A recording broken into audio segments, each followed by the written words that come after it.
entender o ir entendiendo la naturaleza o el mundo que nos rodea. ¿Sale? Eso sería lo interesante pues de este punto, ¿no? En conclusión, el estoicismo es una doctrina que indaga sobre la mejor manera de vivir a pesar de identificar a qué cosas debemos dar nuestro asentimiento porque son ciertas y necesarias y de comprender cómo está organizada la naturaleza para no sufrir, por lo que en el fondo forma parte del ciclo natural de la vida y de la existencia. ¿Sale? En pocas palabras, el estoicismo es una forma de vida. ¿Qué tipo de forma de vida? Racional, en donde entiendo los ciclos naturales y no me hace daño, no lo veo como mal, sino al contrario, lo entiendo y lo aplico. Yo no me siento mal matar una vaca, un puerco, una gallina, porque es un proceso natural en donde nosotros somos sus depredadores y nos los podemos comer. Sin embargo, no podríamos depredar a otro ser humano. Por eso es de que no se acepta el homicidio, entre otras muchas situaciones. ¿Sale? Entonces, eso es prácticamente lo que tenemos. ¿Cómo podemos llegar a ese estoicismo? Primero entender que tenemos una percepción que no es otra cosa más que lo que veo, siento, palpo mis sentidos y luego le doy un asentimiento, es decir, una hipótesis, ¿sale? Para por último llegar al conocimiento. Obviamente la idea es llegar al conocimiento, pero no puedo llegar sin una hipótesis, sin teorizar, ¿no? O sea, yo no puedo saber si el Sol gira alrededor de la Tierra o la Tierra gira alrededor del Sol si yo por lo menos no tengo una idea de qué es lo que sucede. Esa idea de qué es lo que sucede se llama asentimiento, es esta hipótesis. Cuando vimos la imagen de los chicos, ustedes realizaron varias hipótesis, decían que era una chismosa, que los iba a robar, que estaba viendo que le estaban poniendo el cuerno, o sea, una sinfín de hipótesis. ¿Qué tenemos que hacer? Investigar más a profundidad para llegar a ese conocimiento. Y eso nos lo dicen los estoicos. Hoy quizá se oye muy sencillo decir, pues es básico, ¿no?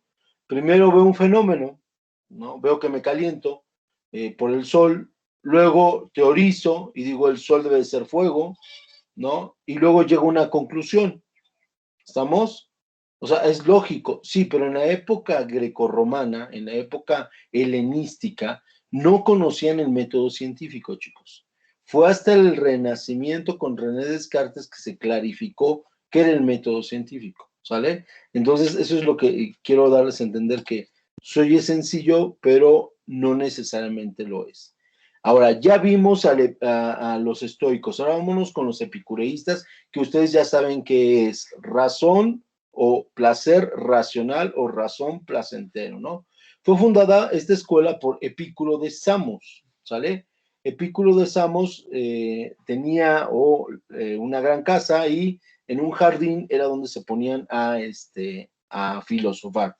Dice, contrario a los estoicos, considera que la naturaleza no es un modelo de conducta. O sea, ellos dicen, no, espérame. O sea, la naturaleza es una cosa y el ser humano es otra. Toda vez que dicho filósofo era atomista, recordemos de los filósofos atomistas, estamos en la 24, Hugo. Era atomista, recordemos que el átomo lo consideraban más que nada como una molécula que se arremolina y si se junta mucho, entonces se vuelve sólido y si se separa, se vuelve líquido y si se separa aún más, se vuelve gaseoso. Para que lo entendamos un poquito. Dice, toda vez que dicho filósofo era atomista y consideraba que toda la naturaleza estaba compuesta, ¿sale? Estaba compuesta precisamente de átomos, los cuales se unen al azar a partir de una fuerza que las arremolina, era lo que les decía, por lo que se reúnen los átomos por su necesidad y no por su orden. No es lo mismo pensar como los estoicos y decir todo tiene un orden natural, a pensar como los epicureístas y decir yo el orden lo puedo modificar. A mi leal saber, entender y argucia que me permitan llegar a un punto en concreto. ¿Sale? Esto es interesante, muchachos, porque si yo soy estoico, en cierta medida no debería utilizar una computadora. En cierta medida no debería utilizar un celular. En cierta medida no debería utilizar un aeroplano. ¿Por qué? Porque la naturaleza no me dotó de alas para poder volar. Por lo tanto, estoicamente no debería subirme a un aeroplano. ¿Sale? La naturaleza no me dotó de un dispositivo para poderme comunicar a grandes distancias. Por lo tanto, yo no debería ocupar ese dispositivo. Eso es estoico. Y me van a decir, no más, eso es retrógrada. No, no, no, no, no, no. Piénsenlo, piénsenlo, analícenlo. Si nosotros no tuviéramos vehículos, aeroplanos, computadoras y demás, no tendríamos la contaminación que tenemos. Pensémoslo. Nosotros con nuestros inventos hemos, pues, transgredido, afectado nuestro propio entorno. Y muy probablemente, ojalá que no, ojalá me calle en la boca, pero muy probablemente nosotros vamos a propiciar nuestra propia extinción. Es gracias a nuestros avances, es gracias a todo lo que hemos desarrollado que nos estamos deteriorando. Gracias, Hugo. Qué bueno que ya te cambió la diapositiva. Entonces, sí me doy a entender, muchachos, sí me doy a entender, o sea, piénsenlo fríamente, olvídense de sentimientos. Recuerden, somos estoicos, digo, para analizar el estoicismo. Si al ser estoicos yo entiendo que el calentamiento global se debe a la energía que consumo, pues hay que dejar de consumir energía. Así de fácil, porque eso sería estoico. Pero ¿en verdad podríamos hacerlo? ¿En verdad podríamos dejar nuestros placeres racionales? No estoy hablando de placeres nada más, sino de placeres racionales. ¿Cuál sería un placer racional? El uso de un celular en donde me puedo meter a cualquier página y encontrar algún tema importante, interesante. Exacto, Yaretsi, exacto. Nosotros estamos cavando nuestra propia tumba. ¿Sale? Y esa es la justificación de los epicureístas y esa sería la transgresión o lo que dirían los estoicos. ¿Ya vieron cómo son diferentes totalmente? El estoico te diría, es que no tienes por qué utilizar el celular, porque además genera energía o ondas alfa o te va a dar cáncer y eso es antinatural y bla, bla, bla, bla, ¿no? Y en cambio un epicureísta diría, a ver, espera. Tú tienes la facultad de modificar la naturaleza a tu placer. Escuchen lo que estoy diciendo, ¿eh? Tenemos la facultad de modificar la naturaleza a nuestro placer, porque entre más conocemos la naturaleza y entre más entendemos sus leyes, más la transgredimos. ¿Por qué? Porque no vemos consecuencias, solamente vemos efectos. Voy a construir un auto que me pueda trasladar de un lugar a otro en poco tiempo. Está perfecto. Pero ¿cuál es la consecuencia de hacerlo? La contaminación ambiental. Haz algo para evitar la contaminación ambiental. ¿Somos? No, es que quiero hacer un aeroplano que me lleve a lugares mucho más lejanos en corto tiempo. Estoy de acuerdo. Pero ¿cuál es la consecuencia de ese aeroplano? Otra vez, contaminación ambiental. Ok. Haz algo para evitar la contaminación ambiental.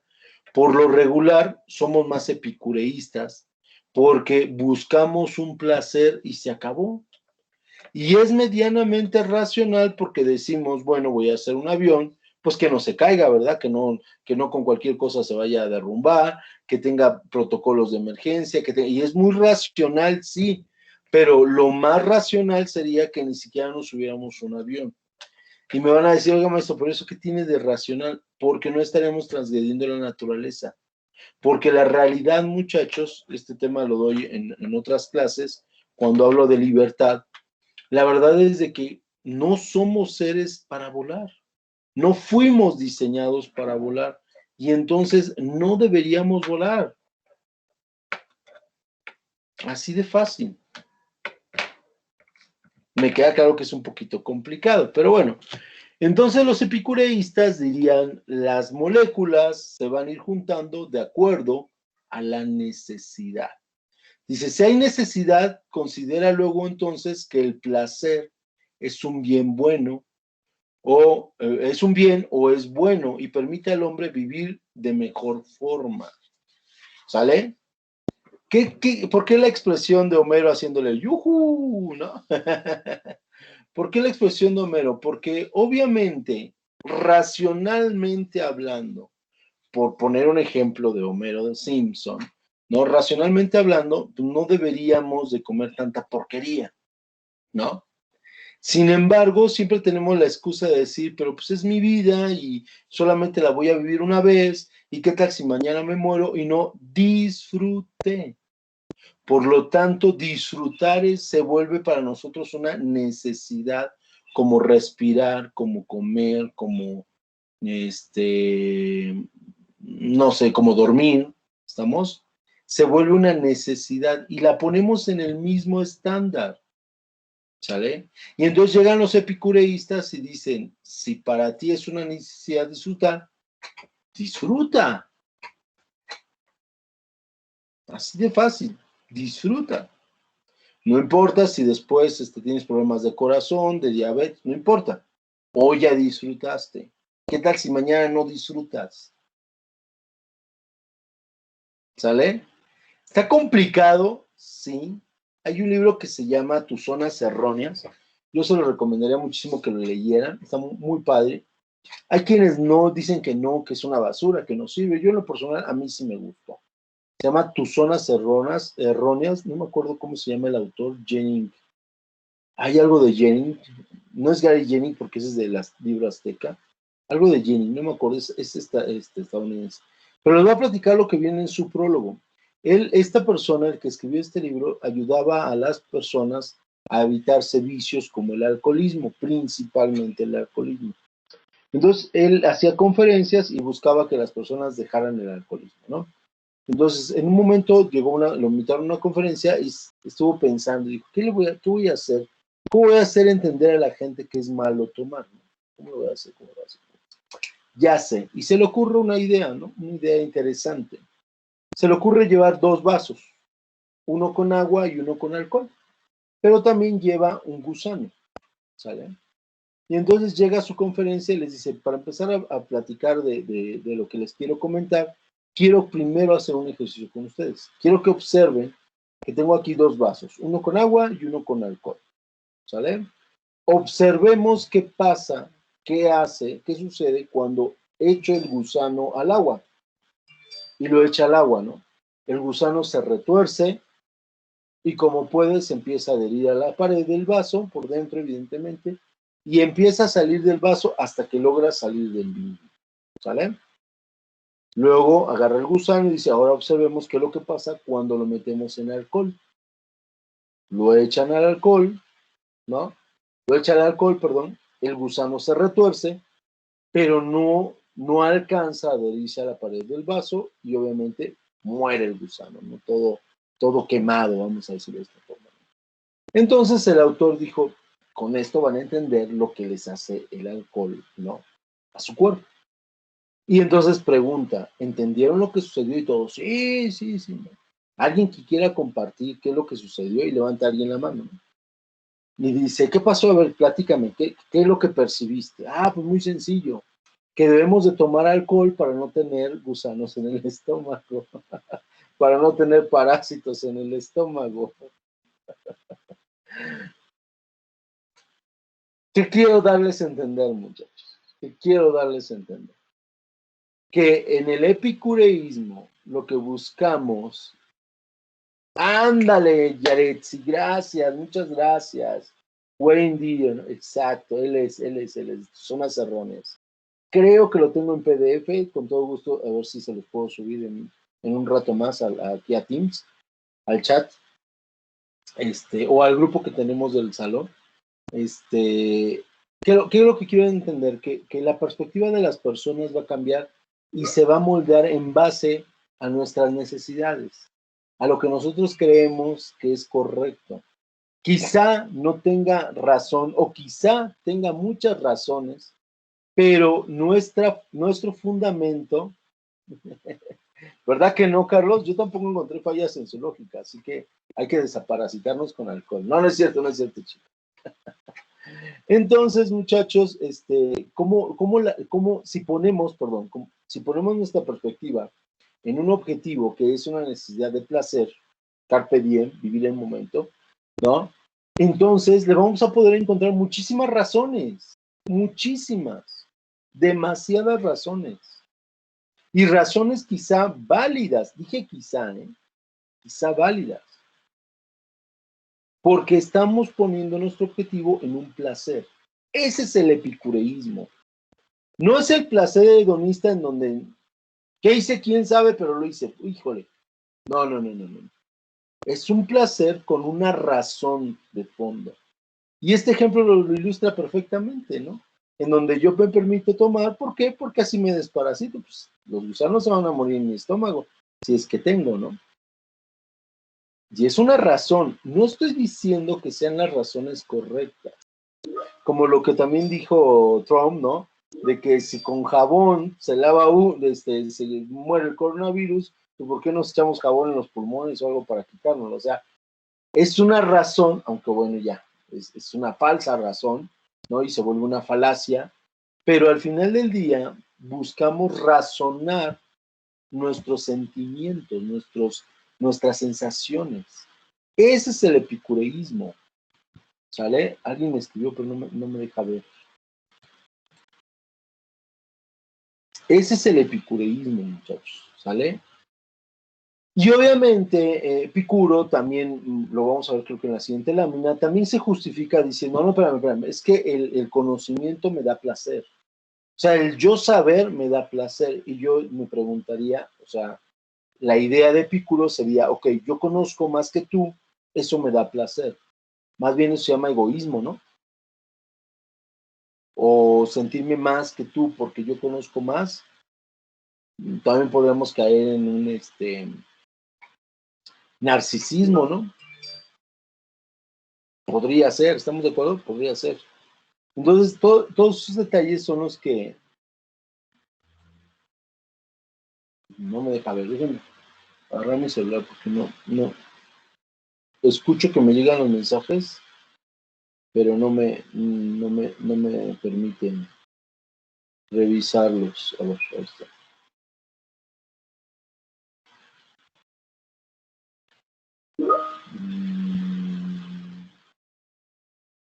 Dice, ¿podrían ser ambos a la vez?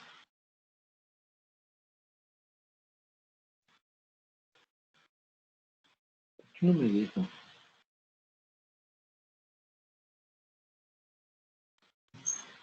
Dame un segundito, chicos, dame un segundito. Me meto al grupo, a ver qué pasó. Es que como que hay dos grupos que me están mandando mensajes. Denme un segundo, denme un segundo. ¿Alguien me mete al grupo? Andrea, no estás. Bueno, me imagino que ni siquiera me escucha Andrea. No, es que no está.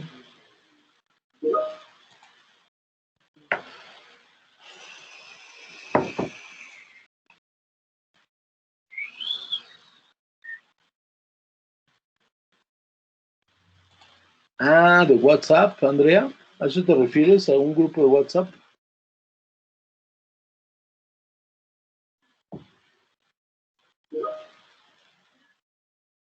Ok. Carlos, ¿a qué te refieres con ambas? O sea, ¿podría ser epicureísta y estoico? ¿A eso te refieres?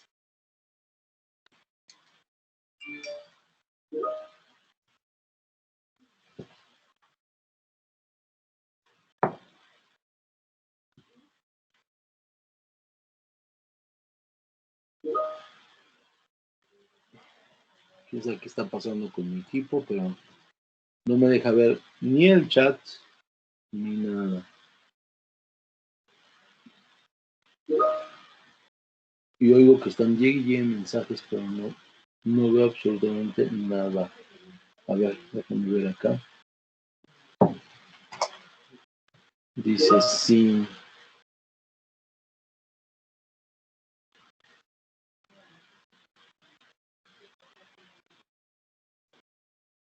Ah, no. Yo, Andrea, para no confundir, Yo dije que lo subía al grupo de aquí, de Teams, no de WhatsApp. Yo no estoy en ningún grupo de WhatsApp y y, y no lo voy a estar. Si ustedes tienen un grupo de WhatsApp, adelante.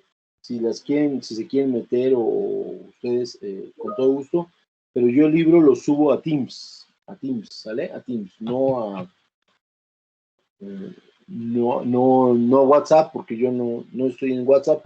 Y por ética, no me voy a incluir a ningún grupo de WhatsApp, ¿sale? Entonces, yo se lo subo con todo gusto aquí a Teams. No se han dado cuenta que ustedes están en equipos y hay un equipo que se llama filosofía, ¿vale? Entonces ahí se lo subo sin ningún problema.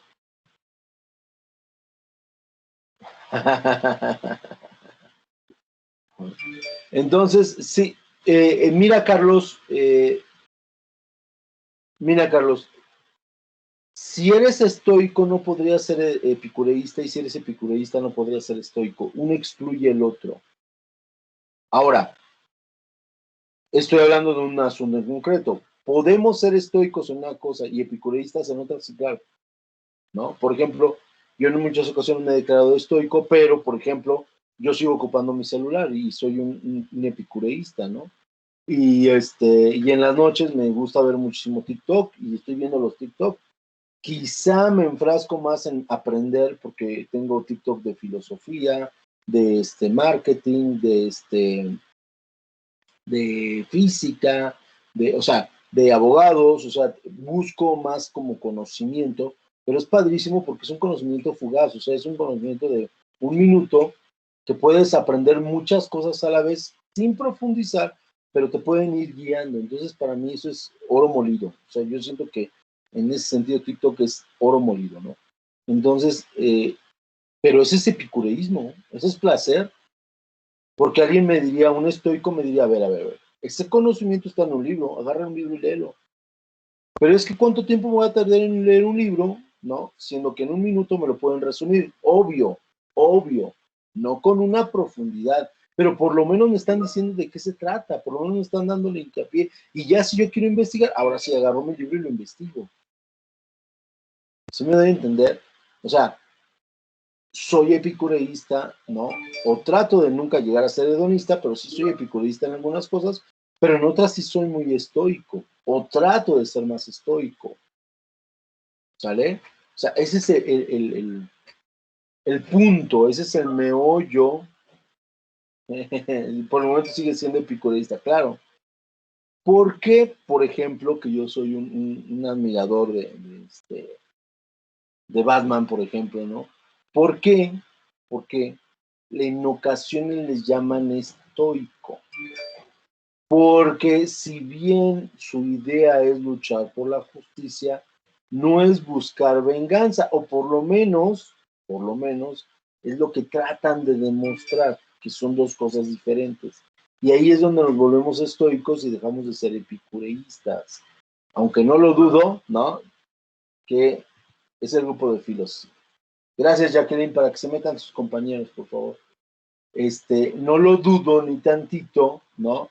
Que yo creo que tiene algo que ver la venganza, ¿no? Pero bueno, eso es punto y aparte. Nada más estoy dando algunos comparativos, ¿no? ¿Qué es el estoicismo versus qué es el epicureísmo?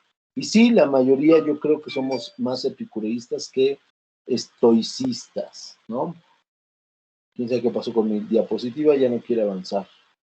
Homero no me deja avanzar, muchachos. Uy, ya se fue hasta el otro lado del mundo. Bien. En realidad se refiere más a los placeres del intelecto, ya que considera que los placeres sensuales trastornan el espíritu. Pero obviamente sigue siendo placer, ¿estamos? O sea, Epicuro lo que decía, por eso les dije, creo que la siguiente diapositiva, ahí está. Se justificaba diciendo, es que el intelecto me da placer. Es que el intelecto me da placer. ¿Sale? Dice, no se escucha, prof. ¿No me escucho, chicos? ¿O nada más Andrés la que no me escucha? Yo sí lo oigo, profe.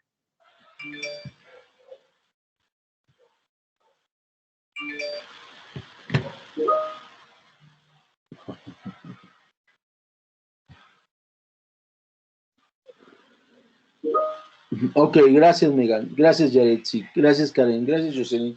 Entonces, Andrea necesita, yo creo que, gracias, Jocelyn.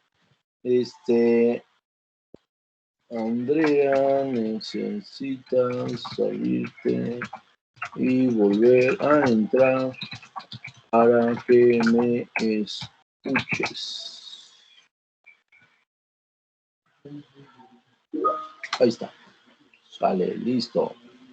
Ok, entonces Epicuro se basaba supuestamente más en el intelecto, pero volvemos a lo mismo y no se llama eso egoísmo o en un momento dado narcisismo. Entonces, o sea, trataba de disfrazarlo desde mi perspectiva, claro está, en que el placer te lo da el intelecto. Más bien es un placer intelectual en el sentido de que sí tienen razones, ¿no?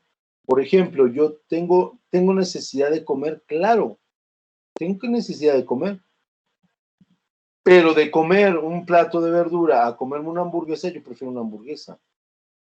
Y entonces ahí está mi placer en una hamburguesa. Oye, ¿pero qué estás comiendo hamburguesa? Porque el ser humano necesita comer. Pues siempre podías comer otra cosa, pero es lo que me gusta. Placer racional. ¿Ya vieron? No estoy diciendo que sea lo correcto, estoy diciendo que ese es el epicureísmo, placer racional. Porque si lo vemos desde otra perspectiva, lo conveniente, lo estoico, lo netamente racional, sería a lo mejor comer verduras, comer más verduras, perdón, comer más semillas, comer otro tipo de cosas y no tanto carne, por lo menos no a mi edad, ¿sale? Entonces, eso sería lo más estoico. Pero el ser humano sería comer sano, exacto, y el ejercicio sería estoico. Sin embargo, el ser humano, ay, sin embargo, y no placer, exacto. Sin embargo, el ser humano vive de los placeres. Y por eso decimos, yo conozco porque me da placer. Pues sí, pero es egoísta. Entonces, no hay que satanizar el epicureísmo, claro que no. Y tampoco hay que satanizar nosotros. Así somos. ¿Sale? Hay que tratar de ser un poco más estoicos, pues sí. ¿No? Por ejemplo, mi agüita, ¿no? Ni modo, agua simple. ¿Estamos? Quiero ser un poquito más estoico, pero bueno, al rato se me ocurre y me compro un refresco y fui epicureísta. ¿Por qué? Porque tengo una razón. Los estoicos serían ser omnívoros, no precisamente, sino tener una comida balanceada, ¿no? ¿Estamos? O sea, no precisamente, sino una comida balanceada. Nosotros, muchachos, eh, tenemos que comer carne y tenemos que comer verduras, sí. ¿Y cómo lo sé? Nada más observen sus dientes. Tenemos colmillos para desgarrar la carne, ¿sale? Y tenemos muelas para triturar las semillas y los vegetales. Una vaca no tiene dientes. Bueno, no tiene dientes abajo, abajo o arriba. Abajo, solamente arriba. Por eso no puede comer carne. Pero en cambio un tigre tiene colmillos grandes porque come carne. O sea, la evolución no se equivoca. Nosotros somos los que queremos hacer cosas a nuestro modo. Por lo tanto, incluso los vegetarianos y los veganos son más estoicos, perdón, son más epicureístas que estoicos. ¿Quién me dice por qué? Incluso los vegetarianos y más los veganos son más epicureístas que estoicos. ¿Quién me dice por qué? Adelante, Carlos, tienes uso de la palabra. ¿Me escucha, profe? Hola, hola, profe. ¿No me oye? No te oigo, Carlos. ¿No? Ah, qué caray, profe. A ver, ¿no? ¿Sí me estás hablando? Sí, ya vi que Sí. estás hablando, pero no te oigo. Hola. ¿Me ve? ¿No me ve? A ver, voy a salirme, Carlos, y regreso. A ver si es. O ahora déjame ver si tengo aquí problemas de mí. Pregunta, aquí en el chat, ¿ustedes me están oyendo o es que el profe nada más? No, o acá, a ver, dame un segundo. Ah, gracias. Eso. Uy, no, qué bueno que no me dijo nada. Yo sí lo oigo. Sí, yo soy el que no. Permíteme, Carlos, permíteme, chicos. Voy a salirme y regreso. Denme un segundo.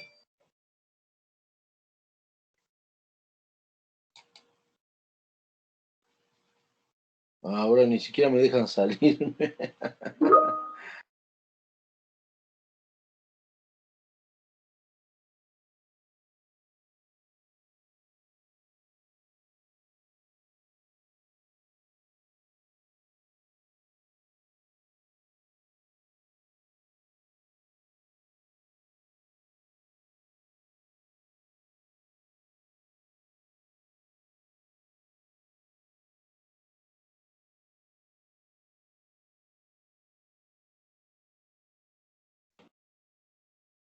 A ver, Carlos, ahora sí, a ver si te escucho. Hola, profe, ¿ya me escucha? Bueno, no, no, nada. Sigo sin escucharte, Carlos. Uy, no, profe, ¿qué pasó, profe? ¿Ya me escucha? ¿Me escucha? Eso ¿No? porque yo sí lo escucho. No te escucho, no los escucho, ¿por A ver, qué? no me escucha, no me escucha. Ya bailó con la más fea esto. Si te ves y te oyes, dice. Sí, te veo, gracias por prender tu cámara, Carlos. Es un gustazo. Pero Hola, no te oigo, Carlos, no te oigo. ¿qué le puedo decir, Este, profe? Que la ya, grabación va a ser extraña, ¿no? Porque se van a oír dos voces que ni siquiera se están entendiendo. La neta sí vería la grabación por ahí. no. A ver, me voy a quitar de la cámara, no voy a quitar el audio, voy a quitar la cámara. Denme un segundo, déjenme ver si puedo hacer algo más. Denme un segundo, denme un segundo. Claro, profe.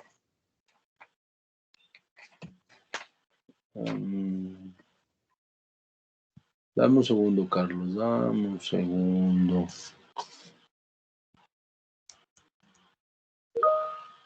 A ver, Carlos, si me puedes hablar, a ver si me escuchas, si te escucho. Ya lo escucho, profe. Excelente, yo también ya te escucho. Excelente, excelente. Ahora sí. Eso, profe.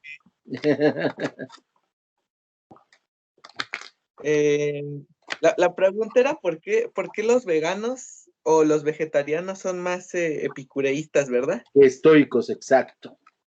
Okay. Bueno, yo diría que es porque si los estoicos se basan en la naturaleza y bueno, y si tengo buena memoria,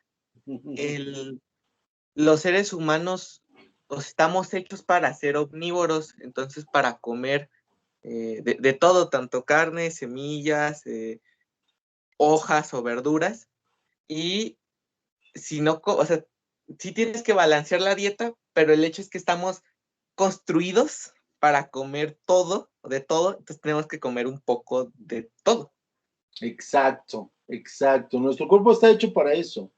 Ahora, ¿cuál es la razón? ¿Cuál crees? Dime, digo, no sé si tú conozcas a un vegetariano o un vegano, la razón que te dan por la cual no comen carne de animales.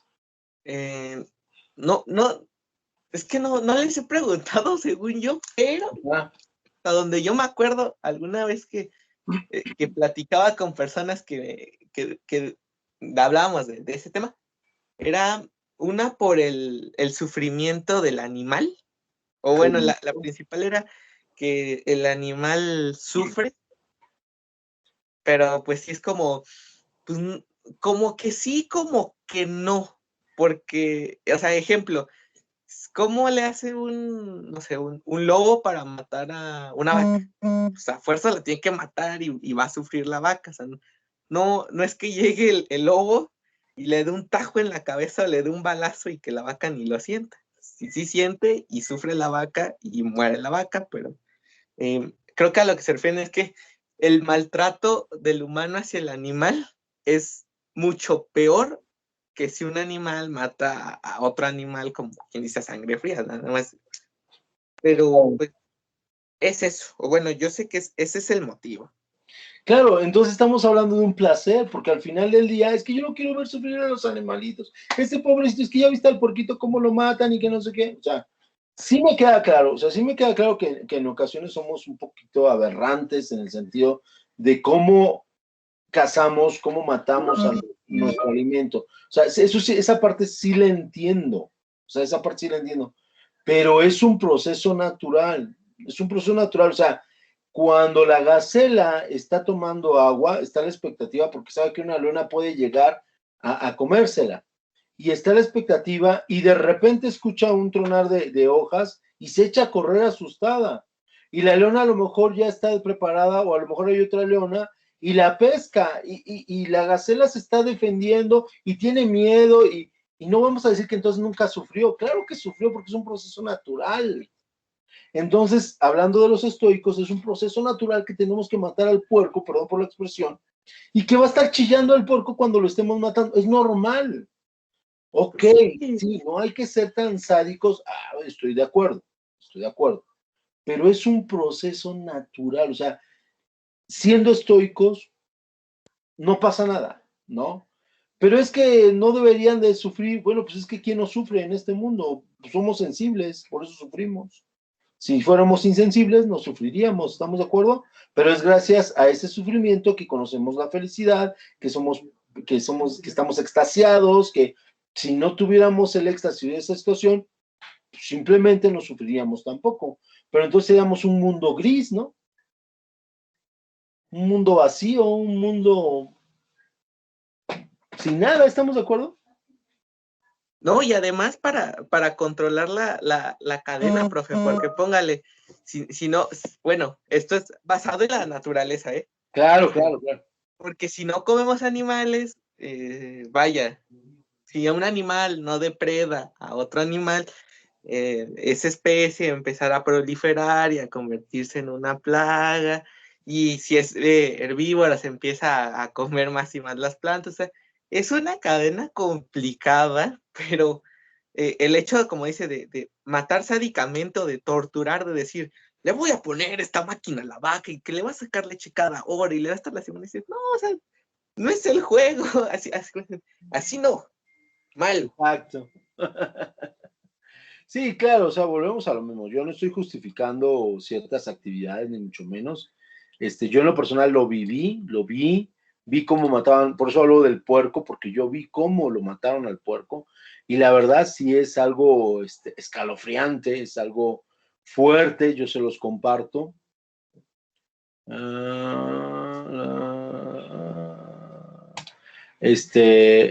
Sí es algo fuerte, es algo,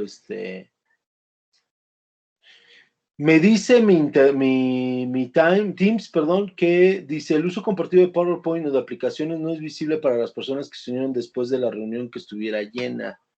Me dicen si alguien no lo puede ver en las diapositivas, por favor. Pero bueno, entonces sí, yo lo viví, o sea, los porquitos iban por un caminito, le agarraban una pata, lo colgaban de una pata. Imagínense el dolor de que colgaran a un porquito de una pata, ¿no? Y textual, agarraron una navaja del cuello, obviamente al revés, ¿no? Del cuello, porque estaba ya colgado de una pata, del cuello hacia el pecho, perdón, antes de eso, le colgaron una pata y los metían en agua, pues no sé si hirviendo, pero sí muy caliente. Entonces los quemaban. ¿Esto para qué? Para quitarles un poquito la mugre. Luego les abrían con una navaja del cuello hacia abajo, o bueno, hacia arriba, ¿no? Está colgado hacia arriba, y se les salían todas las vísceras y toda la sangre, ¿no? ¿Han visto las campanas estas industriales que son para que se vaya el humo? Bueno, una campana invertida, ¿sale? Y entonces ahí caía todas las vísceras, todo la sangre, y abajo una persona, ¿no? Yo dije, ahí conocí el infierno, moviendo la sangre, ¿no? Para que no se cuaje, porque después pues, se hace moronga, ¿no? Ahí moviendo la sangre. El porco, a pesar de que se estaba desangrando ya las vísceras de fuera, el porco no dejaba de llorar, ¿eh? No dejaba de gritar, pues no sé cómo se llama, si es graznar, no creo porque ese es de patos, no sé cómo se llama el ruido que provoca el puerco, no dejaba de hacerlo hasta que pasaba a otro lado, donde no sé qué le hacían en el cuello y ya se moría el puerco, ¿no? Entonces, vuelvo a insistir, sí es sádico, sí es fuerte, pero tiene una razón. No nada más era para hacerlo sufrir al puerco, tiene una razón. Y alguien me podrá decir, ay, maestro, entonces ya no quiero comer porco. No comas porco, no pasa nada. Pero debemos entender que no es estoicismo lo que estás haciendo, es epicureísmo, en donde tú no quieres que un animalito sufra, pero eso es un sentimiento, no es una razón. Punto. La razón es un poco más complicada y eso muchos no lo entendemos. El ser 100% racional es complicadísimo. ¿Sale? ¿Por qué? Porque siempre intervienen nuestros sentidos, nuestras sensaciones, entonces nuestras emociones, nuestros sentimientos. ¿Sale? Entonces, eso no debemos perder de vista y ahí entenderíamos la diferencia entre estoicos y epicureístas. ¿Vale? ¿Alguien me escribió algo? Creo que no. Bueno, vamos a continuar. ¿Qué sigue? El neoplatonismo. ¿Qué es el neoplatonismo? Su fundador fue Plotino, ¿no? Y sus precursores fue Porfirio y Jámblico. Bueno, también Proclo. ¿Sale? ¿Qué significa el neoplatonismo? ¿Sale? Su escuela consiste en unir los dos mundos de Platón, es decir, consideran que Dios y las sensaciones están en el mismo plano o se encuentran en una misma dimensión. Recordemos que Platón hablaba del mundo inteligible, que es el mundo de las ideas, y el mundo sensible, que es el mundo material o el mundo terrenal. Yo vengo del mundo inteligible, ¿no? Llego a este mundo sensible a recordar lo que yo entendía o lo que yo sabía en el mundo inteligible, y cuando muero regreso a ese mundo inteligible. Los neoplatónicos dicen, a ver, pero ¿y si no es una noción de reminiscencia, precisamente, sino más bien es porque no hemos despertado a este nivel de conciencia superior, pero que en realidad está el mismo mundo inteligible en el mismo mundo sensible, es decir, no es una caverna. Estamos en el mundo inteligible, nada más que no lo has descubierto, podría ser, ¿sale? Pero es el mismo plano. Por lo tanto, ese Dios, ojo, ese Dios que se refieren los neoplatónicos es el mundo de las ideas, no es el Dios que concebimos nosotros. Recordemos que los griegos entienden por Dios otra cosa diferente a lo que nosotros occidentalmente, culturalmente nos enseñaron. Nosotros cuando hablamos de Dios pensamos que es un ser omnipotente, ¿no? Omnisciente y perfecto. Los griegos no lo creían así. Ahí veamos a Zeus, veamos a Electra, veamos a todos los dioses que son imperfectos, ¿sale? Que incluso les ponen trabas a los mismos seres humanos. Esos eran los dioses, ¿sale? Pero ese Dios con su gran poder podría estar en el mismo plano que sería la tierra. En otras palabras, seríamos, como dijeran algunos en griego, en los griegos, semidioses. ¿Sale? Eso es lo que nos tratan de decir los neoplatónicos. Dice, ¿las plantas sufrirán cuando las cortas? No, Carlos, te explico por qué no. A ver, espérame.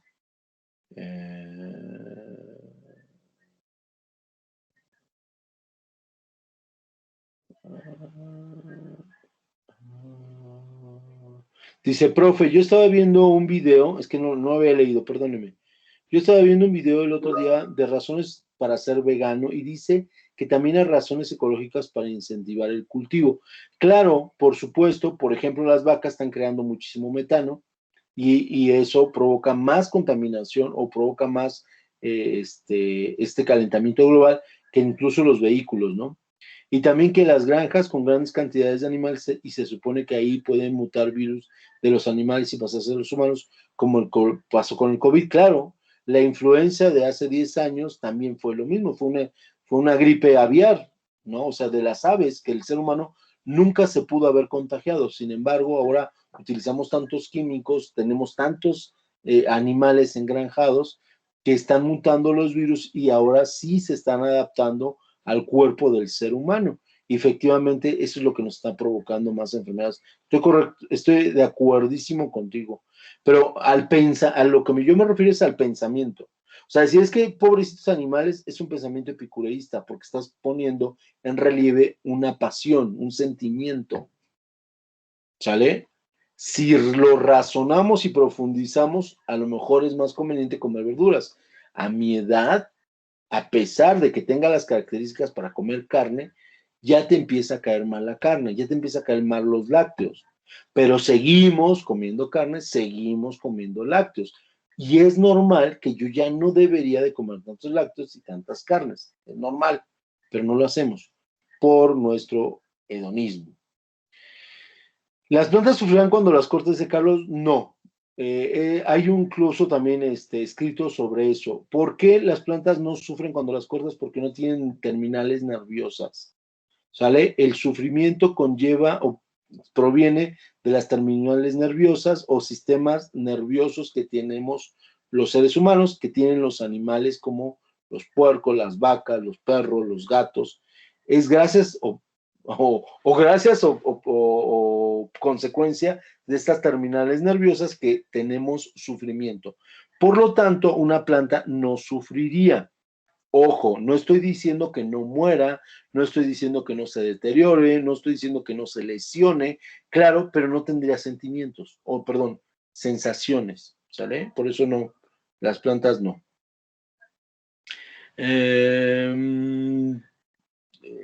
También hubo por ahí una teoría, Karen, pero se desmintió. Digo, no tengo la verdad absoluta de Karen y Carlos, pero vamos, se desmintió por esta situación de que no tenían terminales nerviosas, ¿sale? No, Electra era una semidios. Bueno, entonces, muchachos, esa es la parte donde quiero ahondar, que si entonces, fíjense, ¿se acuerdan que yo les dije, hagan un ejercicio cuando hagan su examen? Que yo creo que muchos no lo hicieron, pero yo les dije, pensando en Platón, ustedes tienen todo el conocimiento, lo único que están haciendo es recordar el conocimiento. Y si no lo recuerdan, en realidad sí lo tienen, y nada más no han despertado a esa conciencia. Eso es lo que nos plantean los neoplatónicos, ¿sale? ¿Qué te hace falta para despertar esa conciencia? Nada, solamente entenderla. ¿Y cómo la entiendo? Dice, por ende, consideran que existe algo único o uno, que es el principio supremo de todo, siendo que es del que todo emana y se unifica. Parece que están hablando de Dios, estoy de acuerdo. De él todo emana y se unifica. Pero si los neoplatónicos dicen que está el mundo inteligible en el mundo sensible, entonces quiere decir que tú eres ese Dios. ¿Ya vieron? Que cada uno de nosotros somos los que conformamos ese Dios. Por ende, consideran que existe algo único, uno, que es el principio supremo de todo, siendo que es del todo, del que todo se emana y se unifica, y significa yo soy. Esta palabra se oye un poco banal, sin embargo, es una de las traducciones de Yahvé. Me queda claro que van a decir, son las letras y significan también otra cosa, estoy de acuerdo. Pero si ustedes traducen, la palabra Yahvé significa yo soy. Si Yahvé es Dios, significa que yo soy ¿qué? Dios. Yo soy Dios. Pero entonces, si yo soy Dios, entonces yo puedo hacer milagros. Podríamos verlo de otra forma. Dios está en mí. ¿Sale? Pero ojo, ¿qué Dios? ¿De qué Dios estamos hablando? Ojo, no es del Dios que nos han explicado en las religiones, en los cuentos de hadas, ¿no? Porque de una u otra forma, ¿sí? Esos dioses parece que hacen magia, milagros, ¿no? Observemos la primera fotografía. Una persona sopla y sale el sol.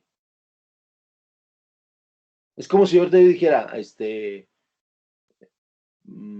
se me ocurre? Pluma, y le hago así, pluma, y ¡pum! Aparece una pluma, ¿no? Ah, caray, órale, eso es magia. Ese es el Dios que nos han planteado. Los neoplatónicos no nos hablan de ese Dios. ¿De qué Dios nos hablan? De un Dios emanador. ¿Sale? ¿Qué es la emanación? Es de donde surge, de donde se crea. ¿Sale? No es una situación espontánea. No, no, no, no, no, no. Observemos, dice la Biblia, me queda claro que vamos a empezar a hablar de la Biblia, y a lo mejor muchos digan, pero no es religioso esta clase y debe ser laica. No, no, no, no, ya lo expliqué. La laicidad en la educación significa que quien dé la clase debe ser un laico. Y yo no soy sacerdote ni ministro de culto, así que yo les puedo hablar de religión sin ningún problema y la Constitución me lo permite. ¿Vale? La laicidad en la educación era que de ahí surgió, muchachos.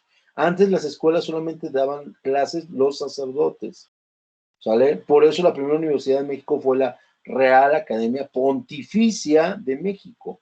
Entonces un doctor era un sacerdote que daba clases, un abogado era un sacerdote que daba clases, un arquitecto era un sacerdote que daba clases.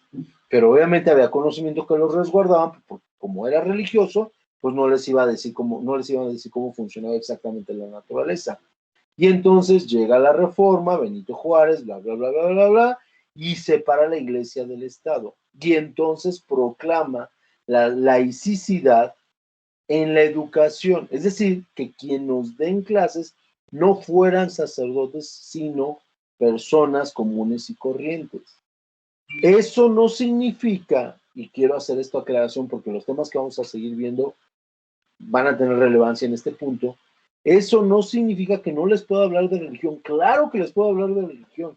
Y máxime si la propia religión es un aspecto moral, y la moral lo estudia la filosofía, es un aspecto filosófico, porque si hablamos de Jesús, si ustedes creen que es un Dios, adelante. Si no creen que es un Dios, adelante. Si hablamos de Jesús, es una gran filosofía lo que él dijo, o lo que le atribuyen a él, como quieran verlo.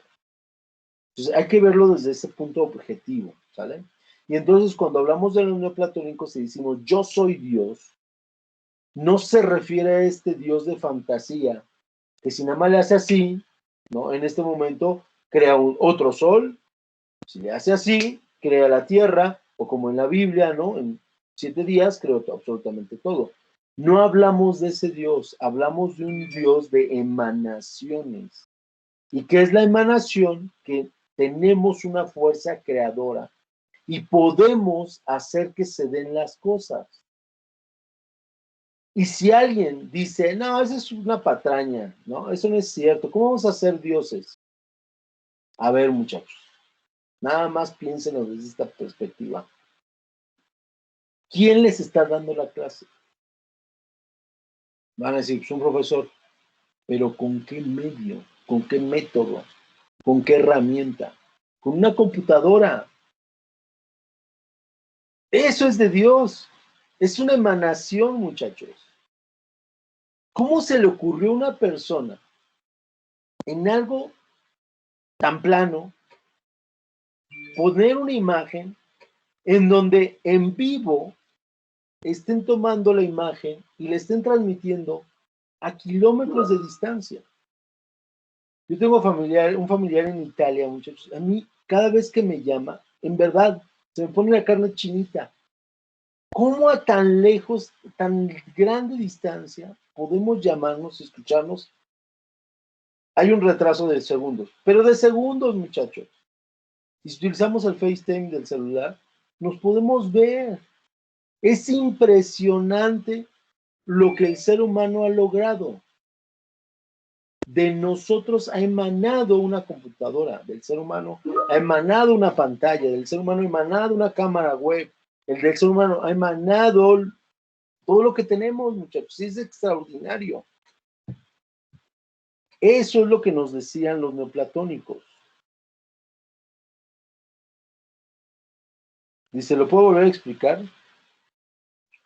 Se imagina que el mundo inteligible que Platón sea el Internet y el mundo de las computadoras sería cool. Exacto, haz de cuenta que es eso, ¿no? Hugo, ¿en qué te quedaste? Perdóname. Yo te explico todo. Si quieres te explico desde un principio qué son los neoplatónicos, sin problema. Pero si quieres que veamos alguna parte en concreto, dímela y con todo gusto te la explico. ¿Sale? Si no, desde el principio. Yo no tengo problema, ¿eh? Yo no tengo problema.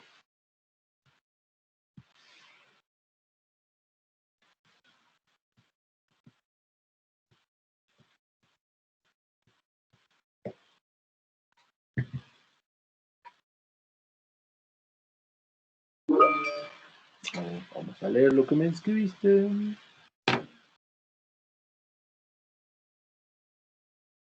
No tengo nada. En lo de Dios. Ah, ok, perfecto. Vamos a pensarlo desde otra perspectiva, Hugo. Vamos a pensarlo desde otra perspectiva. Híjole, es que hay una paradoja de Teseo que no me gusta, pero bueno, vamos a pensarlo desde esa perspectiva. Tú eres Hugo Adrián Nájera Miján. Ese es tu nombre, me queda claro. No es lo que eres, también me queda claro. Pero para poderlo entender en el ejemplo, tú eres Hugo Nájera Miján. Quiere decir que tu papá se apellida Nájera y tu mamá Miján. Quiere decir, también me puedo equivocar. Ok, perfecto. ¿Tú eres tú o tú eres tus papás? Me vas a decir, obviamente, no, pues yo soy yo. Sí, pero en algún momento de tu vida, tú te desprendiste de tus papás. ¿Ok? ¿Hasta ahí vamos bien? Quiere decir que tú formabas parte de tus papás. En algún momento. Dije de tu vida, bueno, en algún momento de la existencia de Hugo, formaba parte de tanto de mi papá como de mi mamá. ¿Estamos de acuerdo? Nada más eso, dice. Ah, ok, nada más es el tema que, ok. ¿Sale? Tú formabas parte de. Te desprendiste de ellos y constituiste un cuerpo único y especial. ¿Vale? Para Platón, ese es el mundo inteligible y el mundo sensible. Tu papá sería el mundo inteligible y tú serías el mundo sensible. Pero llegan los neoplatónicos y dicen, a ver, momento. Tú te desprendiste de un cuerpo, ¿no? Y formaste otro cuerpo. ¿Pero qué crees? Sigue siendo el mismo cuerpo de ellos. Ah, no es cierto. Con nuestra ciencia moderna podemos descubrir que es cierto. ¿Por qué? Por el ADN. Tenemos el mismo ADN. Sabemos perfectamente quién es mi papá y quién es mi mamá por nuestro ADN, porque tenemos la misma secuencia de ácido desoxirribonucleico, esa cosa. ¿Vale? Tenemos la misma secuencia. Por lo tanto, tú eres, tanto tu papá, como también tú eres tu mamá. Eso es lo que nos trata de decir el neoplatonismo. ¿Sale? Es decir, no hay dos mundos separados, es el mismo mundo. Yo formo parte de, porque yo comparto el ADN con ellos. ¿Ok? ¿Hasta ahí vamos bien? Espero que sí. Ahora imagínate que tu papá puede construir un puente y tu mamá puede construir un avión. Si ellos dos tienen el mismo ADN que tú, ¿qué te impide a ti hacer un puente o un avión? Nada. ¿Vamos? Y me van a decir, no, maestro, primero tengo que estudiar. No, espérame. Pues también estudió tu papá, también estudió tu mamá. O sea, pero ¿qué quiero dar a entender? Que tienes la capacidad, por supuesto, porque provienes del mismo ser. ¿Ya? Ahora me voy a regresar otra vez al platonismo, al Platón. Platón decía que el mundo inteligible es el mundo de los dioses, porque ahí está el conocimiento auténtico, verdadero, plus, boom, bam. Pero si yo vengo de ese conocimiento, yo soy ese conocimiento. ¿O no? Claro. Y entonces, si ese mundo inteligible creó las estrellas, los astros, el planeta, pues yo puedo crear lo que se me ocurra. ¿Sale? El problema de los no platónicos que nos plantean es de que no puedo decir crear, porque crear es hacerle así y apareciera algo, eso es creación. Dice, no, tú emana. ¿Qué es la emanación? Que tomo un algo y lo convierto en otra cosa. Todos los aparatos que tenemos Yo tengo aquí una computadora, un monitor, mi cámara web, mi mouse, mi teclado, mi celular. Todos los aparatos que tenemos han estado en la Tierra, muchachos. No vienen del espacio, ¿eh? Acuérdense, la materia como la energía no se crea ni se destruye, solo se transforma. Estos minerales que hicieron mi computadora, estos minerales que hicieron mi pantalla, estos minerales que hicieron mi cámara web, estos minerales que hicieron mi mouse, mi teclado, todos estos minerales han existido desde la prehistoria, han existido antes de que existiera el ser humano como ser humano. Siempre han existido. ¿Qué hicimos? Agarramos un poquito de minerales, hicimos una bolita, ¿no? Voy a hacerlo y, ok, ya hice un celular, órale, ya tengo un celular. ¿Sí me doy a entender? No creamos, emanamos. ¿Pero quién emanó? Nosotros. ¿Sale? Y entonces de ahí que pudieran, o los neoplatónicos nos atribuían, o se atribuían, la idea de ser dioses. Yo soy Dios. Porque yo puedo emanar muchísimas cosas. ¿Quién me dice, Hugo, que a lo mejor tú inventes la teletransportación, por ejemplo? O los viajes en el tiempo, por ejemplo. Porque se van a inventar, ¿eh? Salvo que nos extengamos antes. Pero se los prometo así. De que se va a inventar el viaje en el tiempo, se va a inventar, o si no es que ya existe. Porque el ser humano, de él emana muchísimas cosas. Y a eso es a lo que se referían con que yo soy. ¿Sale? Me dices que ya te quedó más claro. Espero que a los demás también les haya quedado más claro. Está muy interesante, muchachos. Muy interesante. Aquí el problema es no llegar al egocentrismo. Es que yo soy un Dios, entonces yo puedo hacer lo que quiera. No.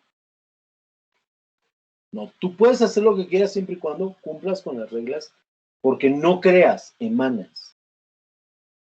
No, maestro, pero es que mi mamá sí me creó a mí, ¿no? No. Es gracias a lo que comió, gracias a las células que tuvo, que procreó, decimos, que emanó un hijo o una hija. O sea, no es así, no es espontáneo, no es de la nada, no. Eso se llamaría creación. Sencillez ante todo, exacto, sencillez ante todo. Debemos ser sencillos, muchachos, debemos ser sencillos. Entonces, ese es lo interesante en los neoplatónicos. Déjenme decirles que el neoplatonismo lo vamos a ver durante la Edad Media. Entonces, no perder de vista, ¿ok? Ahora, ¿cómo surgen nuestras emanaciones? Esta fuerza que le diríamos creadora que está mal, por la fantasía y la imaginación, me gusta. Primero empezamos, recordemos que es Platón, estamos hablando del alma. Exacto, Karen, exacto. Entonces estamos compuestos por Dios, por supuesto. Ahora, vámonos un poquito a la religión. Nada más quiero que razonen esto, ¿no? Si Dios nos creó a su imagen y semejanza, y esto lo digo porque en todas las religiones lo establece, por lo menos las actuales. Si Dios nos creó a su imagen y semejanza, ¿por qué? ¿Qué significa imagen y semejanza? Significa eso. Significa que nosotros somos dioses. Y piénsenlo, analícenlo. O sea, nada más el hecho de estar tomando estas clases es de dioses, muchachos.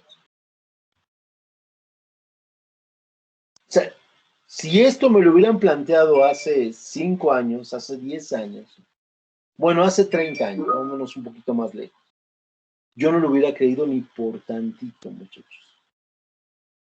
Los celulares eran monocromáticos, muchachos, y creo que a lo mejor ya han visto algunos. O sea, no tenían pantalla. Yo nunca se me hubiera ocurrido que en una pantalla como de televisión pudiéramos comunicarnos.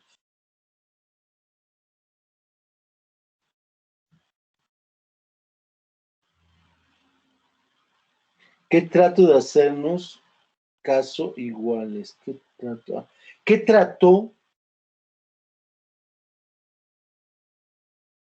O sea, la pregunta, Andrés, ¿por qué trató de hacernos iguales? No, o sea, ¿Cómo sería la pregunta? Adelante, por favor. cuando usted dijo que Dios nos hizo a su imagen y semejanza, o sea, eso significa que como que trató de hacernos iguales a Él. Correcto. Y si Él es Dios, si Él es omnipotente, o pues quiere decir que en cierta medida nosotros lo somos.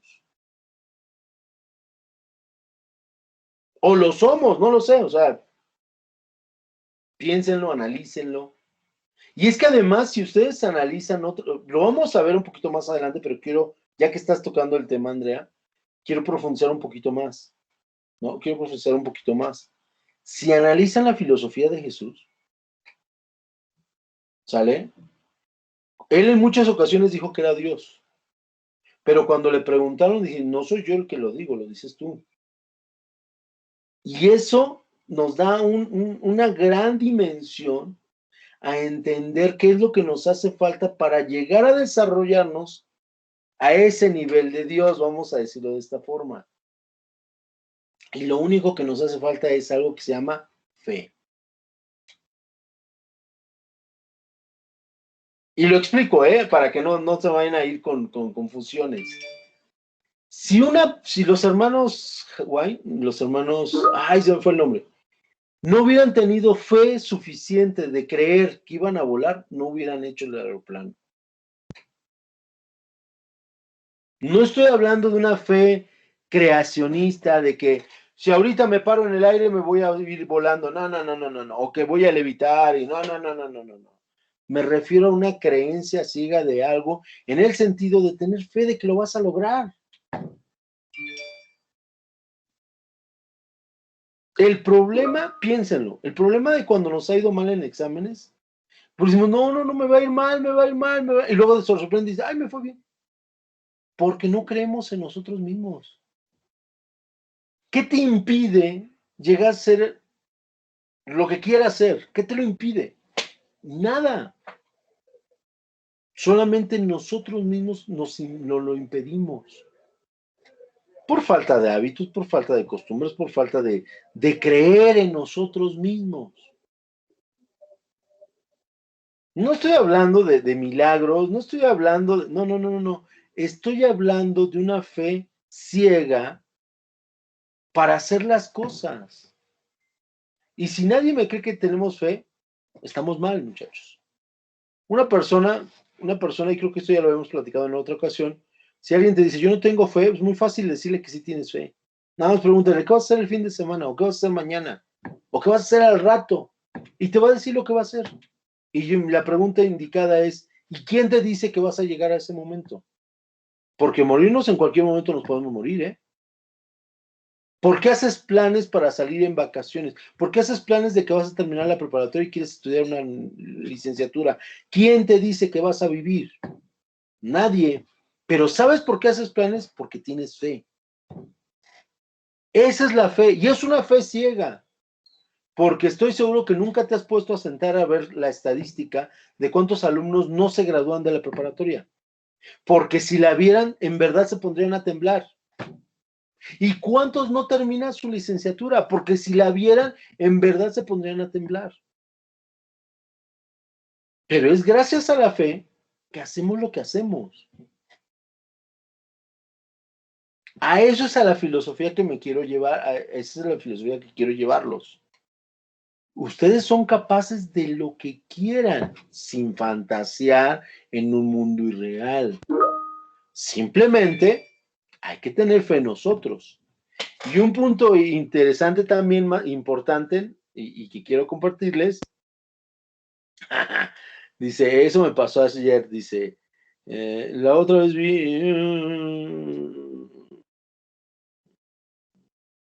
dice, la otra vez leí una frase que ahora con lo que me dice tiene más sentido. Nacemos y morimos para convertirnos en dioses. Exacto. No es que la concepción de Dios es lo que nos, así lo que nos taladrea el cerebro, ¿no? Es que si yo fuera Dios, entonces me podría teletransportar o transportar o ver todo lo que está. No, espérame. no nos referimos a ese Dios ideal, fantasioso, no, me refiero a que qué es lo que es un Dios para ti. Un ser de conocimiento. Nosotros podemos llegar a ser un ser de conocimiento, o somos seres de conocimiento. Un ser capaz de crear cosas. No creamos, emanamos. Pero de que emanamos, emanamos.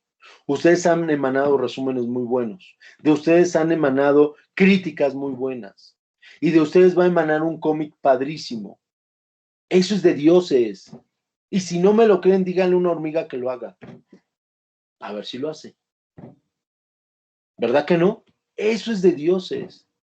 Asómbrense, vean hacia afuera, vean el edificio más alto que está en su colonia, imagínense la Torre Latinoamericana, imagínense el Palacio de Bellas Artes. Eso es de dioses, o sea, carambas, ustedes háganlo con sus manos, ¿verdad que no se puede? Pero lo hizo un ser humano, es de dioses. Eso es a lo que me refiero, muchachos. Dice, pero también eso tiene fantasía para poder crear algo. Claro, o sea, está acá en la mente, por supuesto, para poder crear cosas. ¿Se imagina que Jesús haya sido un viajero en el tiempo? No lo sabemos, Carlos. Incluso lo postula Jorge Benítez o J. Benítez en su libro El caballo de Troya, ¿no? Es eso que me estás preguntando. Si no lo han leído, léanlo. Son como 12 libros, ¿verdad? Pero bueno, por lo menos del 1 al 3. El caballo de Troya de J. Benítez. Caminar sobre agua. Eso es donde en nuestro cerebro, es que caminó sobre agua, ¿no? Es que quién sabe qué. Híjole. Vamos a pensarlo desde otra perspectiva. No se han visto la serie del Mesías. Si no la han visto, bueno, pues véanla, está en Netflix, ¿no? Entonces, está buena porque te plantea los mismos milagros, exactamente los mismos milagros, pero te explica cómo los hicieron. Véanla, está bueno. Dice, Chay, y eso me pasó ayer, yo estaba planeando hacer cosas para la siguiente semana con mi novio y se lastimó. Exacto, pero teníamos fe, ¿no? La fe controla las masas, eso sí también, Carlos, pero ese es otro tipo de fe. Mira, la que controla las masas no le puedes llamar fe, le llamaremos correctamente fanatismo. Son dos cosas diferentes. Yo te puedo introyectar positivismo y te va a ir muy bien, pero te lo puedo introyectar de dos formas. Una, diciéndote que hay un Dios que te cuida, que está a tu lado y que siempre va a estar contigo y que si tienes verdaderamente fe en ese Dios, te va a apoyar y te va a seguir a donde tú quieras y te va a ir muy bien. Y entonces tú eres tan positivo en ese sentido que te va a ir bien. O te puedo decir, tú eres Dios. Tú eres el que lo vas a lograr porque tú puedes lograrlo. Y te puedo introyectar esa misma fe, pero en lugar de en alguien más, en ti mismo, y también lo vas a lograr. ¿Estamos? ¿Sí me captan? Entonces, la única diferencia es de que cuando no funciona, en la segunda, o sea, cuando yo te digo que tienes que tener fe en ti, pues puedes decir, es que yo no soy tan bueno, y te frustras. Y en la primera, te puedo decir, es que te están poniendo una prueba y tienes que soportarla. Y se vuelve fanatismo. Ya no es fe. Ese es el verdadero problema, muchachos. Hay que tener cuidado con eso, ¿sale? Hay que tener cuidado con el fanatismo. Claro, ¿qué te limita, Carlos, para ser mejor persona? ¿Qué te limita? ¿Sabes? El único que se limita eres tú, soy yo. ¿Qué me limita a ser mejor persona? Mis pasiones, mis enojos, mis rabietas. Soy yo nada más. El único ser en la ecuación soy yo. Oiga, maestro, entonces usted no cree en una entidad superior. Ah, sí, claro, sí creo en una entidad superior, por supuesto. Eso no tengo la menor duda. Yo, Juan Manuel Ávila Escorcia, obviamente. Pero cuando digo tú eres Dios es porque observa las maravillas que hace el ser humano. O sea, es de dioses. Si quieren verlo desde otra perspectiva, pues somos semidioses. Pero es de Dios, o sea, es impresionante. Y si esto hemos hecho en tan corto tiempo, ¿qué nos depara el futuro? hablando ahorita de Homero Simpson, no sé si vieron un capítulo de Los Simpson en donde ponen a personitas en una maqueta, ¿no? Y como es tan rápido su tiempo, evolucionan hasta el momento en que ya ni siquiera hablan, sino con la mente se comunican y se teletransportan a otro lado y bla, bla, bla. Porque la evolución del ser humano, si es que no nos extinguimos antes, va a tender a eso. Y nos vamos a dar, esperemos que nos demos, digo, nos vamos a dar cuenta, no nosotros, o no por lo menos yo, ya estoy muy viejo para ver eso, pero vamos a evolucionar a ese punto, es seguro, muchachos. Es que la evolución del simio al hombre es un milagro. O sea, si quieren hablar de milagro, es un milagro. Obvio es una evolución, por lo menos la ciencia no lo dice, o la teoría de Charles Darwin no lo dice. Pero al final del día es parte de los milagros, ¿no? Entonces, ese es lo interesante de esto, ¿sale? Entonces, no somos creacionistas, no podemos decir que se haga la luz, y así con un chasquido se hizo la luz. Pero les prometo que con un poquito de intelecto, con un poquito de fe en nosotros mismos, seremos los supersónicos. Exacto, Karen, exacto. Con un poquito de fe nosotros mismos, con mucha fe en nosotros mismos, podemos crear luz sin sol. Podemos crear atmósferas sin atmósfera. Nada más es cuestión de tener fe en nosotros. Y la prueba está en que ya existe el experimento para poderse ir a vivir a Marte, por lo menos es lo que dicen, ¿no? Con una atmósfera artificial. Ya está, y es un quién sabe qué, ¿no? Ya está en funcionamiento, ya está. O sea, de que se pueden hacer las cosas, se pueden. Solamente es tener fe. ¿Sale? ¿Cómo surgen estas emanaciones? ¿Cómo logramos tener esta fe?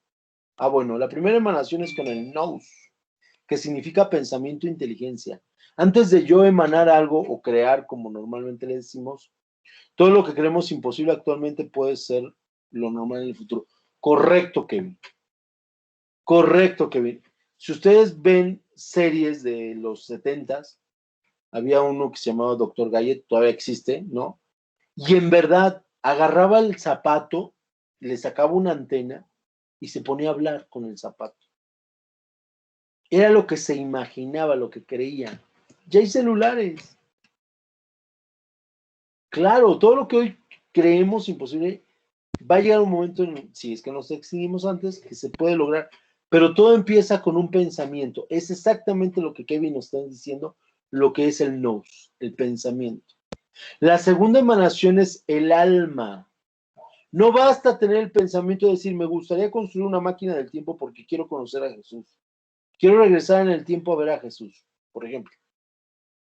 Falta el alma. ¿Qué es el alma? Creer en ti. Saber que lo puedes lograr. ¿Qué es fe? Creer en lo imposible y aseverar que es posible. Si yo creo, tengo mi segunda emanación, que es el alma, lo puedo lograr. Cuando me quedo en mi primera emanación, en mi pensamiento, quiero terminar la prepa, quiero terminarla con 10 cerrado, ¿no? Por lo menos los últimos cuatrimestres, las últimas materias, ¿no? Pero si no le echo ganas, ¿lo voy a lograr? No, necesito echarle ganas, necesito creer en mí. Esa es la segunda emanación, el alma. Viene la tercera emanación, la naturaleza. Ojo, muchachos, no puedo ir en contra de la naturaleza. Desde chiquito soy ciego, no veo porque tengo un problema en la visión y nunca me lo traté. Puedo imaginarme ver, puedo tener el entusiasmo de ver, pero si no tengo los elementos de ver, es más, no tengo ni siquiera ojos, pues entonces nunca voy a ver. Por lo menos no con mis ojos, porque no sé si han escuchado que ahora ya tienen una antena las personas, no ven como nosotros vemos, pero ya ven.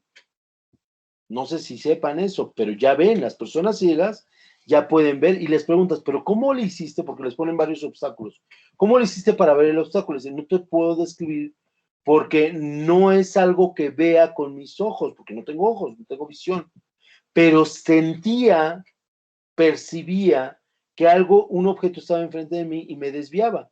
Sentía el otro objeto y me volvía a desviar, sentía el objeto y me volvía a desviar. O sea, imagínense, aún así, mi alma no puede ir en contra de la naturaleza, pero nos podemos apoyar de la naturaleza. Tercera emanación. Y última emanación es la materia, que significa que mi creencia, mi idea, perdón, mi creencia, mi firme creencia, y no ir en contra de la naturaleza, puedo materializar lo que yo quiera. Imagínate, se me fue el nombre. El padre de la computación, ay, que era homosexual, ay, ¿cómo se llama? Ay, Dios mío, se me fue su nombre. Bueno, imaginemos, ¿no?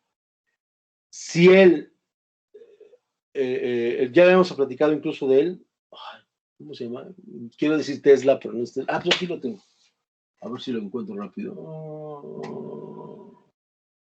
No, no lo encontré rápido. Bueno, si él lo contrata, hay una película que se llama El Código Secreto, si no mal recuerdo. Lo contrataron para varias personas para poder descifrar los códigos nazis, para saber en dónde iban a bombardear y demás. Entonces, él se le ocurrió decir, hay que crear una máquina que sea más rápida que nosotros en el pensar para poder descifrar los códigos, ¿no? Entonces, si él no hubiera imaginado eso, el código enigma, exacto, el código enigma, ese. No el código secreto, el código enigma, exacto. Si él no se hubiera imaginado eso de la máquina, si él no hubiera tenido la suficiente fe para hacerla, hoy no existirían las computadoras. ¿Sale? Hoy no existirían Turing, exacto, gracias, Jonathan. Turing, ¿no? O Turing, ¿no? Él fue el creador, digamos, de las computadoras, ¿no? Digo, yo creo que nunca se imaginó lo compacta que es una computadora, él creó un monstruo, ¿no? De computadora. Alan Turing, exacto, digo, ¿no? Y entonces, sí me doy a entender, o sea, es primera emanación, nous, pensamiento, luego el alma, creer en mí. La tercera es la naturaleza, no puedo ir en contra de la naturaleza, tengo que moldear esta naturaleza. Y la cuarta, la emanación, ya la creación, mal llamada creación, se llama emanación, la creación de lo que estamos haciendo, ¿sale? A mí ahorita en este momento se me ocurre que pudiera estar de forma, no en una computadora, sino en forma presencial, aunque sea en una silueta digital, no dándole las clases a cada uno de ustedes en su casa. Se me ocurre. Si en verdad tengo fe en mí, lo voy a lograr. Y no estoy contrariando la naturaleza, porque no estaría mi carne, mi cuerpo en cada una de las casas. La naturaleza no da la oblicuidad, o sea, el poder estar en dos lugares al mismo tiempo, pero sí nos permite digitalmente a lo mejor tener personas digitales en cada una de sus casas. Y entonces, si yo tengo la fuerza, el pensamiento, la creencia, la fe, y no contrario la naturaleza, entonces materialmente se puede lograr. Esas son las evoluciones de mi alma en esta emanación neoplatónica. ¿Sale? ¿Dudas? Hola, maestro. Perdón, buenas tardes. Soy la maestra Edith. Perdón que lo interrumpa. Hola, ¿Cómo hola, está? no te preocupes. Bien. Muy bien aquí. Digo, antes de que avance de diapositiva. Gracias. Gracias, maestro. Le robo 2 minutitos con su Sí, grupo. sin problema. Al contrario, muchísimas gracias. Nuestra directora, muchachos. Gracias. Hola, chicos. ¿Cómo están? Muy buenas tardes. Hola, pues aquí saludándolos, Edith Lugo Nieto, directora de preparatoria. Yo espero y se sigan acordando de mí, ¿no? Aunque sea a la distancia. Pero bueno, el motivo de mi visita es, pues, hoy es nuestro último día antes de la pausa vacacional de Pascua que vamos a hacer y pues desearles que descansen, que se relajen, que se distraigan, que disfruten, porque se vale, ¿no? Yo levanto la mano, ¿no? Primero, nos hace falta ahí por salud mental un ratito y pues con la intención de que cuando regresen a semana 11, pues vengan con toda la energía, no más cansados, ¿no? Sino con todo el entusiasmo, pues para cerrar su cuatrimestre, ¿no? Porque propiamente regresamos a cerrar, ¿verdad, maestro Juan Manuel? Que se nos va como un suspiro. Uy, sí, rapidísimo. Y venimos a revisar los últimos temas para su examen final, en donde pues nos estamos jugando los últimos 5 puntos. Y más allá de pasar con un 6 o pasar con un glorioso 10, es pues ese aprendizaje que créanme que el esfuerzo de todos, sobre todo ese esfuerzo titánico que hacen sus profesores de preparar sus clases síncronas, pues es con ese afán, ¿no? De que ustedes sigan aprendiendo. Y créanme que ahorita hablando de estas clases de filosofía, cuando yo llevé filosofía en la preparatoria, ay, de repente me costaba mucho trabajo, tanta corriente y tanta cosa. Pero ahora que he entrado, cuando entro a las clases y te recuerdan, pues es cultura general, chicos, porque luego va uno creciendo y en las pláticas se quema uno, ¿no? Porque ahora dice, déjalo googleo. Pues sí, pues es la salida fácil, pero mientras ya nos quemamos, ¿no? Entonces, es parte de esa cultura general que debemos de tener todos, ¿no? Entonces, pues cuídense mucho, es bien importante porque a un año de distancia de esta lamentable enfermedad, pues no falta que tengamos algún familiar, amigo, conocido, vecino, que ya pues ha pasado por estas situaciones del COVID y pues que son reales, ¿no? Que son reales, que ahí están y pues si nos apegamos a este tema de salud que nos sugieren, pues nos ayudan a estar menos expuestos, ¿no? Entonces, cuídense mucho, los esperamos el 5 de abril de regreso a sus clases para cerrar este cuatrimestre. A todos, a sus familias, mis mejores deseos y un abrazo a la distancia, maestro, también obviamente Muchísimas para gracias. usted. Cuídense Muchísimas mucho, gracias, igualmente. que estén muy bien, chicos. Bonita tarde.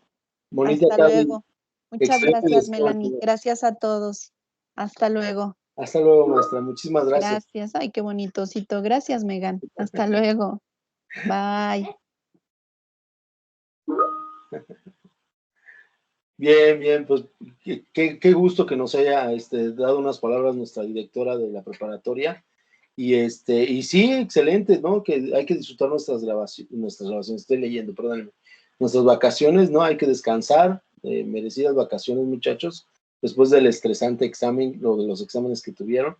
Pero bueno, vamos a continuar y ya nos faltan unos 10 minutitos para terminar nuestra clase, ¿no? Les preguntaba si tenían dudas, creo que ya quedó claro con todos los ejemplos que hemos dado cómo funcionaba el neoplatonismo y vamos a dejar a un lado ya la filosofía griega y vamos a empezar directamente con la filosofía prácticamente occidental. Recordemos que ya les había platicado que Roma, el gran imperio, se divide en dos, en la parte oriental y la parte occidental, y obviamente cuando se divide en dos, se traslada la capital de Roma a Constantinopla, hoy Turquía, ¿no? Por Constantino, por eso le llamó Constantinopla, egocéntricamente, pero bueno. Entonces, deja a un lado todo lo que es la Europa occidental, ¿no? Que obviamente estamos hablando de la península ibérica, de Gran Bretaña, de Francia, de toda esta parte, que es donde se da propiamente la Edad Media. Y vamos a tocar los temas de qué es lo que sucede después de haber sepultado la filosofía griega, ¿no? Cuando llegan las grandes conquistas de los moros, por ejemplo, en España, etcétera. Pero ojo, muchachos. Esta época que le han llamado la época oscura solamente sucede en ese espacio determinado.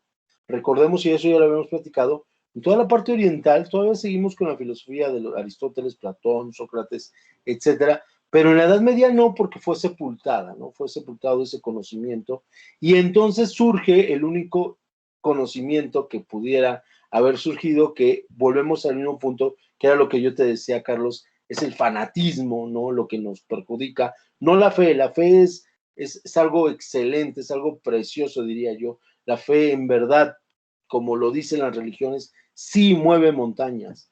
Nuestra fe ha creado nuestros celulares, nuestros computadores, eso es la fe, ¿sale?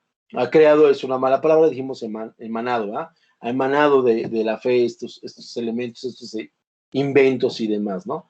Entonces, es importantísima la fe, pero el problema es el fanatismo, el creer que solamente existe un Dios y que creer, y ojo, no estoy hablando de la situación religiosa, ¿sale? Como tal, cuando dije creer que solo existe un Dios, sino creer que hay una hegemonía de un de un Dios único y el verdadero, porque todas las religiones se disputan eso, que si es o no existe el Dios único y verdadero y demás, eso es ya caer en fanatismo, ¿sale?